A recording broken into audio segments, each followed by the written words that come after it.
है अध्याय 1। स्वामी विवेकानंद तक की यात्रा की शुरुआत। भारत। यह भूमि केवल भौगोलिक क्षेत्र नहीं है, बल्कि आत्मा और चेतना का वह महासागर है जिसने सहस्राब्दियों से मानवता को धर्म, दर्शन और आध्यात्मिकता की दिशा दिखाई है। यह वही भूमि है जहां देवताओं ने अपने चरण रखे, ऋषियों ने वेदों के मंत्रों को स्वर दिया और जहां मनुष्य और ब्रह्म के बीच का संवाद निरंतर चलता रहा। युग बदलते गए, साम्राज्य उठे और गिरे, परंतु भारत की आत्मा अमर रही। इसी अनादि आत्मा की परंपरा में आगे चलकर एक दिव्य पुरुष का जन्म हुआ, स्वामी विवेकानंद। लेकिन विवेकानंद को समझने से पहले हमें उस धारा को समझना होगा जो वैदिक काल से होती हुई, पौराणिक युग से गुजरती हुई भारत के आध्यात्मिक चरित्र को गढ़ती रही। यह पहला भाग उसी यात्रा की शुरुआत है। पौराणिक भारत की नींव। जब सृष्टि का प्रारंभ हुआ तब अंधकार और जल ही सब कुछ था। विष्णु अनंत शेष पर शयन कर रहे थे और उनके नाभि से प्रकट हुए ब्रह्मा ने जगत की रचना की। इस रचना का केंद्र केवल भौतिक जगत नहीं था, बल्कि धर्म भी था। वह धर्म जो सत्य, न्याय, करुणा और ज्ञान पर आधारित था। ऋषियों ने तपस्या की, देवताओं ने मानवों का मार्गदर्शन किया और असुरों से युद्ध होते रहे। इस संघर्ष ने हमें यह सिखाया कि जीवन केवल भोग का साधन नहीं है, बल्कि यह एक साधना है। शिव, विश्वामित्र, वशिष्ठ, अगस्त्य और नारद जैसे महर्षियों ने उस ज्ञान की नींव रखी जिस पर भारतीय संस्कृति खड़ी हुई। उनके मंत्र, उनके श्लोक आज भी भारत के प्रत्येक कोने में गूंजते हैं। ऋषियों और भारत की आत्मा। भारत की आत्मा केवल मंदिरों या ग्रंथों में नहीं है, बल्कि उन जंगलों, आश्रमों और पहाड़ों में है जहां ऋषि ध्यान में बैठे। वेदों के उच्चारण से गूंजता हुआ वह वातावरण केवल धार्मिक कर्मकांड नहीं था, बल्कि ब्रह्म और जीव के मिलन की यात्रा थी। यहीं से उपनिषदों का जन्म हुआ।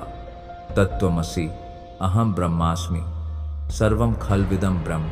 ये केवल वाक्य नहीं थे, बल्कि ऐसे सत्य थे जिन्होंने भारत को आत्मा का दर्पण बना दिया। देवताओं और असुरों की कथा। पौराणिक काल हमें यह भी सिखाता है कि मानव जीवन में अच्छाई और बुराई का संघर्ष निरंतर चलता है। देवता और असुर केवल पात्र नहीं हैं, बल्कि हमारे भीतर के प्रकाश और अंधकार के प्रतीक हैं। समुद्र मंथन की कथा हमें यह दिखाती है कि विष भी निकलता है और अमृत भी। यही जीवन का सत्य है। हर साधना, हर संघर्ष से पहले कष्ट आता है, फिर अमृत मिलता है। भारत की आत्मा और भविष्य के संकेत। शिव भविष्यवाणी करते थे कि समय समय पर महापुरुष जन्म लेंगे और धर्म की रक्षा करेंगे। भगवान कृष्ण ने गीता में कहा था, यदा यदा ही धर्मस्य ग्लानिर्भवति भारत। जब भी धर्म कमजोर होगा तब कोई न कोई अवतार जन्म लेगा। यह धारा अविरल चलती रही। भारत का मध्यकाल और आध्यात्मिक चेतना। कालांतर में भारत ने कई उतार चढ़ाव देखे, राजाओं का उत्थान, पतन, आक्रमण, विभाजन। लेकिन हर कठिन समय में संतों ने जन्म लिया और भारत की आत्मा को जीवित रखा। कबीर ने भक्ति और ज्ञान को मिलाया। तुलसीदास ने रामचरितमानस लिखकर धर्म को जन जन तक पहुंचाया। चैतन्य महाप्रभु ने प्रेम और भक्ति का संदेश दिया। यह सब विवेकानंद के आगमन के लिए धरती तैयार कर रहे थे। 19वीं सदी का भारत। अब समय था 19वीं सदी का। भारत गुलामी की जंजीरों में जकड़ा हुआ था। अंग्रेजों ने केवल सत्ता ही नहीं छीनी, बल्कि भारतीय आत्मा को भी कमजोर करने की कोशिश की। शिक्षा को इस तरह बदला गया कि भारतीय अपने ही ज्ञान को भूल जाएं। समाज जात पात, अंधविश्वास और कुरीतियों में बंधा हुआ था। गरीबी, बीमारी और निराशा चारों ओर फैली थी। लेकिन यही समय था जब भारत को एक ऐसे पुरुष की आवश्यकता थी जो पश्चिमी तर्क और विज्ञान से मुकाबला कर सके और साथ ही भारत की आध्यात्मिक धारा को पुनर्जीवित कर सके। दिव्य संकेत। कहा जाता है कि जब कोई महान आत्मा अवतरित होने वाली होती है तो प्रकृति भी उसका आभास देती है। लोग सपनों में दिव्य रूप देखते हैं। ऋषि मुनि अपने ध्यान में नई आभा अनुभव करते हैं। ऐसा ही हुआ 1863 में जब कोलकाता में एक बालक का जन्म हुआ, नरेंद्र नाथ दत्त, जो आगे चलकर स्वामी विवेकानंद बने। विवेकानंद का जन्म 12 जनवरी 1863 की सुबह मकर संक्रांति के दिन कोलकाता के एक संभ्रांत लेकिन धार्मिक परिवार में एक बालक ने जन्म लिया। उनके पिता विश्वनाथ दत्त वकील थे और माता भुवनेश्वरी देवी धार्मिक और आध्यात्मिक स्वभाव की थी। कहते हैं कि जन्म से पहले भुवनेश्वरी देवी ने शिव की आराधना की थी। वे रोज शिवलिंग पर जल चढ़ाती और प्रार्थना करती, हे प्रभु, मुझे ऐसा पुत्र दो जो आपके जैसा हो। उनकी प्रार्थना स्वीकार हुई और नरेंद्र का जन्म हुआ। बालक नरेंद्र बचपन से ही असाधारण थे। उनकी आंखों में गजब की चमक थी। खेलते समय भी वे नेतृत्व करना जानते थे। उन्हें संगीत, व्यायाम और ध्यान सब में रुचि थी। कभी वे साधुओं को देखकर उनके साथ बैठ जाते, कभी वे मित्रों को युद्ध खेल सिखाते। उनका मन केवल सामान्य चीजों में नहीं लगता था, वे हमेशा कुछ गहरे प्रश्न पूछते। बचपन का रहस्यमय अनुभव। एक बार की बात है, नरेंद्र अपने कमरे में ध्यान में बैठे थे। अचानक उन्हें लगा कि कमरा प्रकाश से भर गया है। उनके सामने भगवान शिव प्रकट हुए और मुस्कुराते हुए आशीर्वाद दिया। यह अनुभव इतना प्रबल था कि नरेंद्र घंटों तक समाधि में बैठे रहे। जब होश आया तो उन्होंने मां से पूछा, मां, क्या सचमुच भगवान को देखा जा सकता है? भुवनेश्वरी देवी ने उत्तर दिया, हाँ बेटा, जो मन से पुकारता है भगवान उसके सामने आते हैं। यह प्रश्न आगे चलकर विवेकानंद की पूरी जीवन यात्रा का केंद्र बन गया। पौराणिक धारा से जुड़ाव। नरेंद्र केवल आधुनिक शिक्षा ही नहीं पाते थे, वे पौराणिक कथाओं में भी गहरी रुचि रखते थे। वे रामायण और महाभारत के पात्रों को अपने मित्रों के साथ खेल खेल में जीते। कभी अर्जुन बन जाते, कभी हनुमान। गीता और उपनिषद उनकी प्रिय पुस्तकें थीं। उनके भीतर यह विश्वास बचपन से ही गहरा होता गया कि भारत केवल एक देश नहीं है, बल्कि एक जीवित आत्मा है। पश्चिम और पूर्व का टकराव। लेकिन जैसे जैसे वे बड़े हुए, अंग्रेजी शिक्षा का प्रभाव भी पड़ा। नरेंद्र ने पाश्चात्य दर्शन, विज्ञान और तर्कशास्त्र पढ़ा। उनके मन में प्रश्न उठने लगे, क्या भगवान सचमुच हैं? क्या यह सब केवल कल्पना है? अगर हैं, तो क्या किसी ने उन्हें देखा है?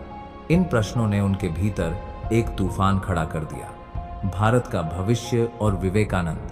कहा जाता है कि जब महापुरुष जन्म लेते हैं तो उनके जीवन की हर घटना केवल व्यक्तिगत नहीं होती, बल्कि पूरे युग को प्रभावित करने के लिए होती है। नरेंद्र का जन्म भी भारत के भविष्य के लिए हुआ था।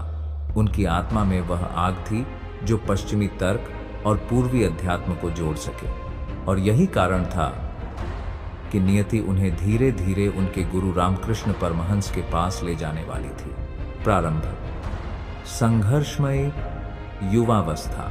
कलकत्ता की गलियों में वह समय उथल पुथल से भरा था। भारत अंग्रेजों की गुलामी में था, परंतु भीतर से एक अदृश्य आग जल रही थी। नरेंद्र नाथ दत्त, जिन्हें आगे चलकर संसार स्वामी विवेकानंद के नाम से जानने वाला था, अपने जीवन के उस मोड़ पर पहुंच चुके थे जहां मनुष्य को यह प्रश्न सताने लगता है, मैं कौन हूं? इस जीवन का उद्देश्य क्या है?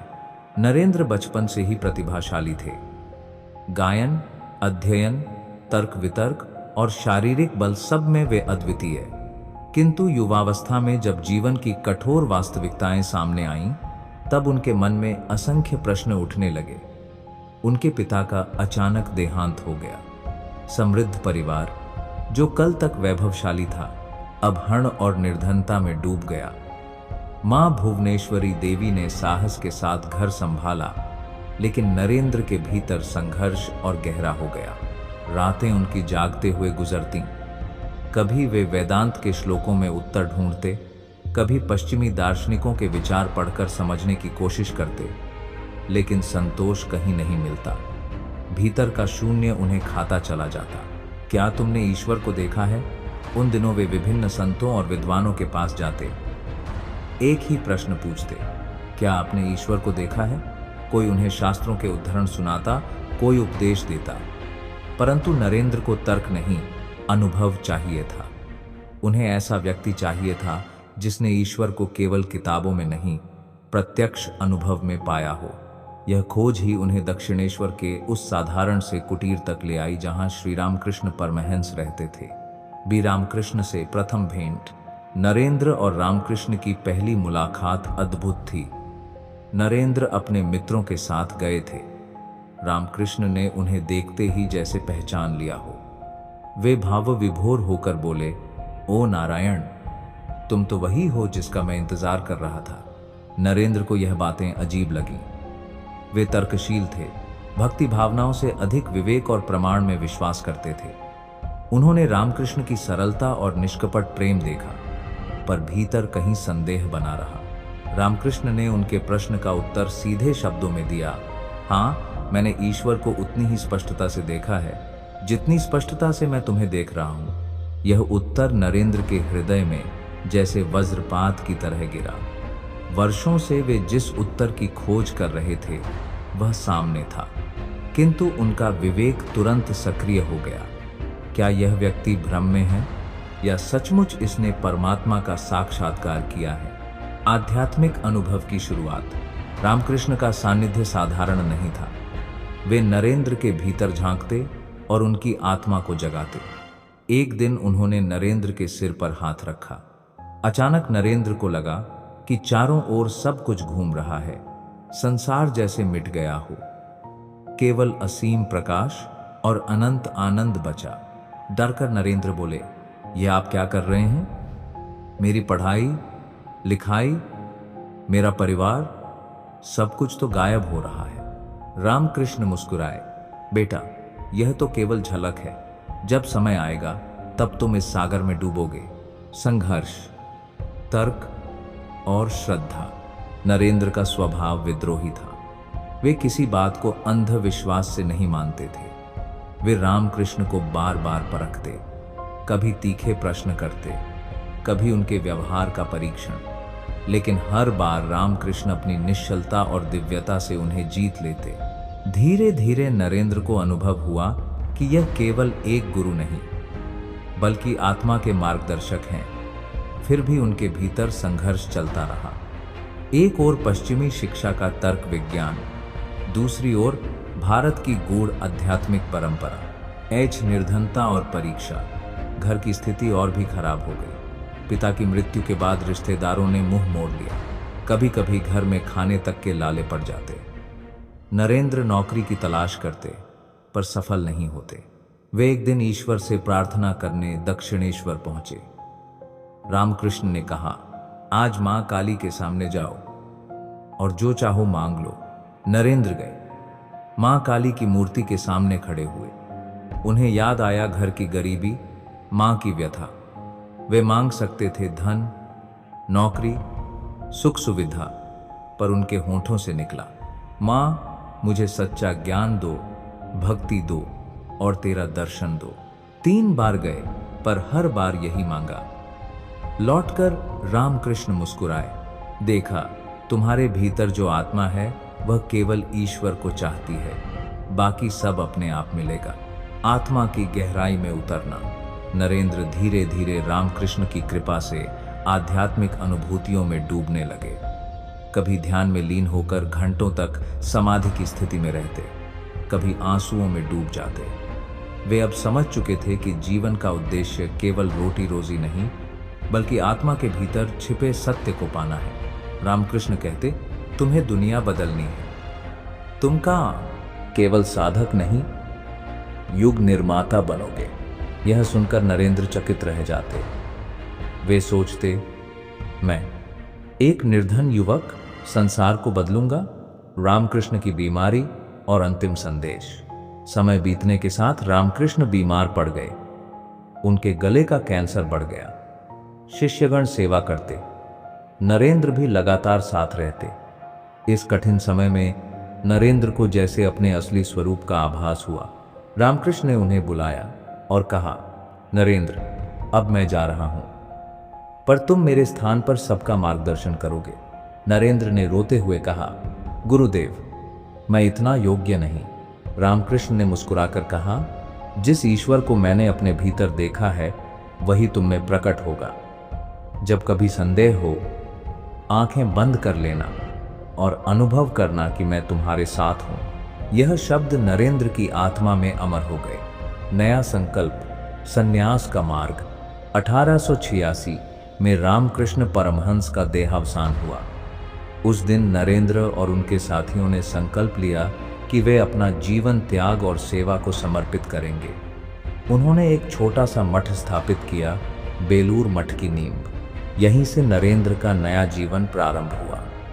वे अब केवल युवक नरेंद्र नहीं रहे, बल्कि धीरे धीरे वही बनने लगे जिसे संसार स्वामी विवेकानंद के नाम से पहचानेगा।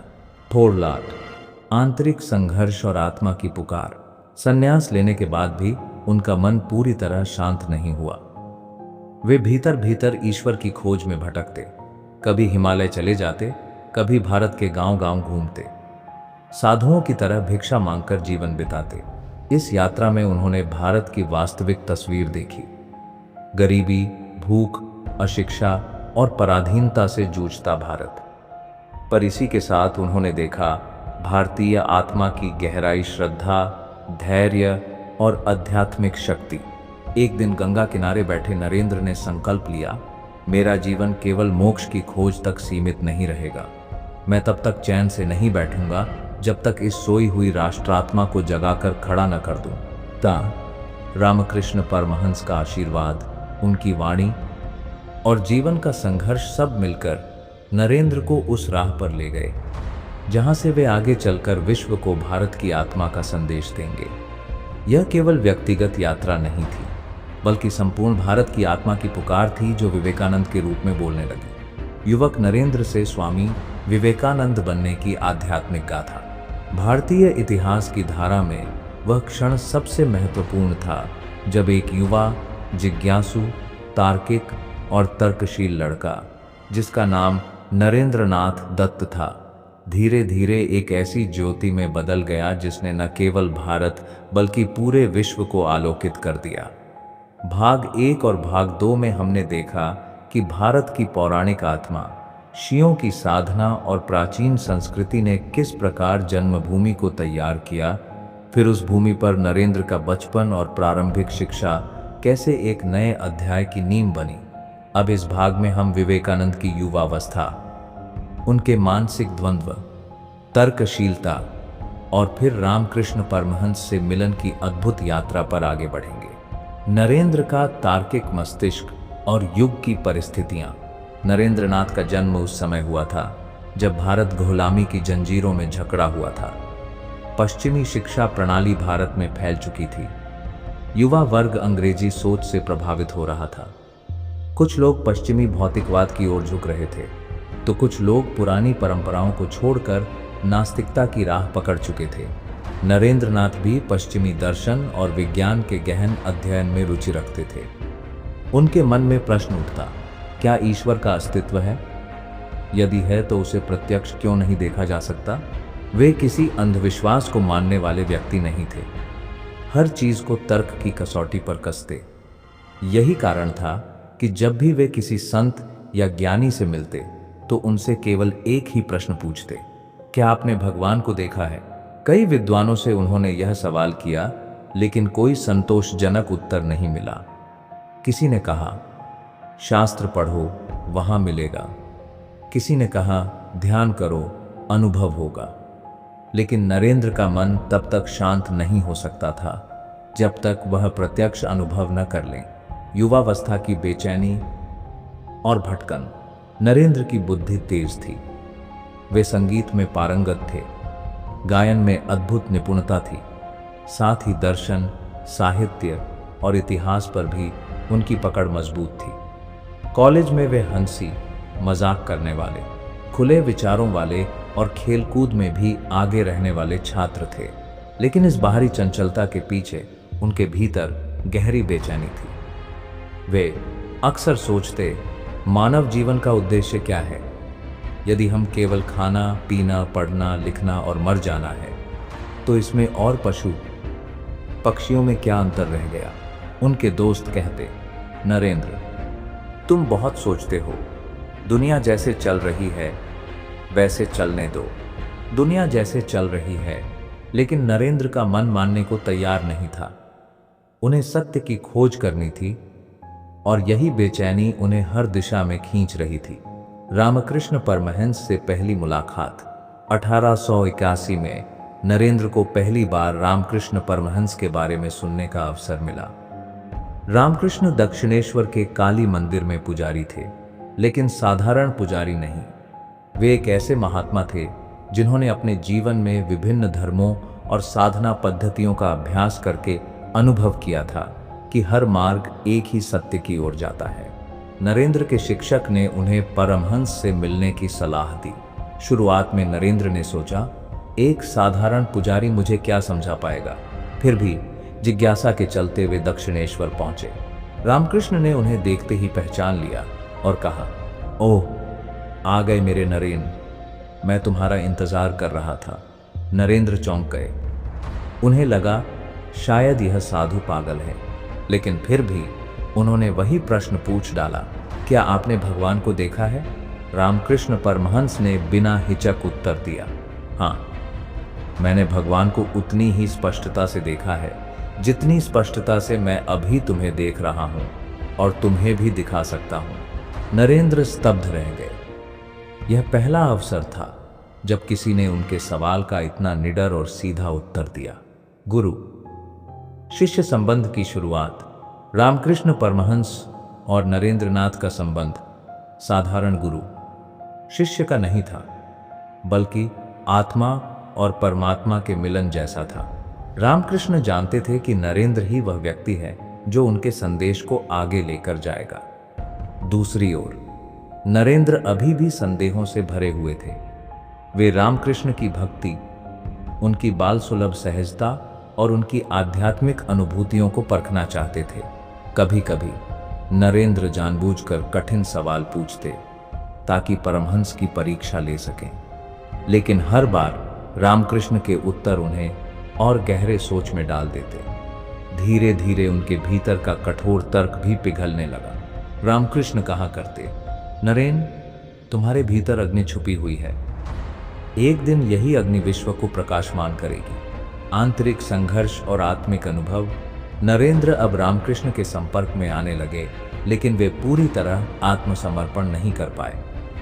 उनका तर्कशील मन बार बार सवाल करता, क्या यह सब माया है या वास्तविकता? एक दिन रामकृष्ण ने उन्हें छुआ और नरेंद्र को ऐसा अनुभव हुआ मानो पूरा जगत घूम रहा हो। उन्होंने कहा, मैंने अपने चारों ओर केवल प्रकाश देखा। यह शरीर, यह संसार सब कुछ अदृश्य हो गया, केवल एक विराट ज्योति बची। उस अनुभव ने नरेंद्र के भीतर तूफान खड़ा कर दिया। उन्हें लगा कि वे जिस सत्य की खोज में भटक रहे थे वह यही है। गुरु की अंतिम शिक्षाएं। समय बीतता गया। रामकृष्ण गंभीर रूप से बीमार पड़ गए। नरेंद्र और अन्य शिष्य दिन रात उनकी सेवा में लगे रहते। रामकृष्ण ने अंतिम क्षणों में नरेंद्र से कहा, नरेन, तुम्हें मैं सब कुछ सौंपता हूं। यह शरीर नश्वर है, लेकिन मेरा संदेश अमर है। अब यह जिम्मेदारी तुम्हारी है कि इसे दुनिया तक पहुंचाओ। शुरुआत में नरेंद्र ने संकोच किया। उन्होंने कहा, गुरुदेव, मैं इतना बड़ा कार्य कैसे कर पाऊंगा? रामकृष्ण ने उनका हाथ पकड़कर कहा, तुम्हारे भीतर वही शक्ति है, तुम्हें केवल उसे पहचानना है। स्वामी विवेकानंद का उदय। 1886 में रामकृष्ण का शरीरांत हो गया। शिष्यों में सबसे बड़ी जिम्मेदारी नरेंद्र के कंधों पर आ गई। उन्होंने धीरे धीरे अपने जीवन को तपस्या, अध्ययन और सेवा में लगा दिया। नरेंद्र अब केवल नरेंद्रनाथ नहीं रहे, वे बन गए स्वामी विवेकानंद। यह नाम उनके जीवन के नए अध्याय की शुरुआत थी। यह वह क्षण था जब भारत की आत्मा एक नए रूप में जाग उठी थी। संदेश और निष्कर्ष। भाग 3 का सार यही है कि विवेकानंद का जीवन केवल व्यक्तिगत संघर्ष की कहानी नहीं है, बल्कि यह दर्शाता है कि जब कोई मनुष्य सच्चाई की खोज में ईमानदार होता है तो ब्रह्मांड स्वयं उसकी सहायता करता है। रामकृष्ण परमहंस और विवेकानंद का संबंध भारत की उस प्राचीन परंपरा का प्रतीक है जहां गुरु केवल ज्ञान ही नहीं देता बल्कि शिष्य को उसकी वास्तविक शक्ति से परिचित कराता है। यहां से आगे विवेकानंद की यात्रा भारत से विश्व तक पहुंचेगी। उनका शिकागो भाषण, उनका सेवा का संदेश और उनका भारत के लिए सपना ही अध्याय 2 की नींव बनेगा।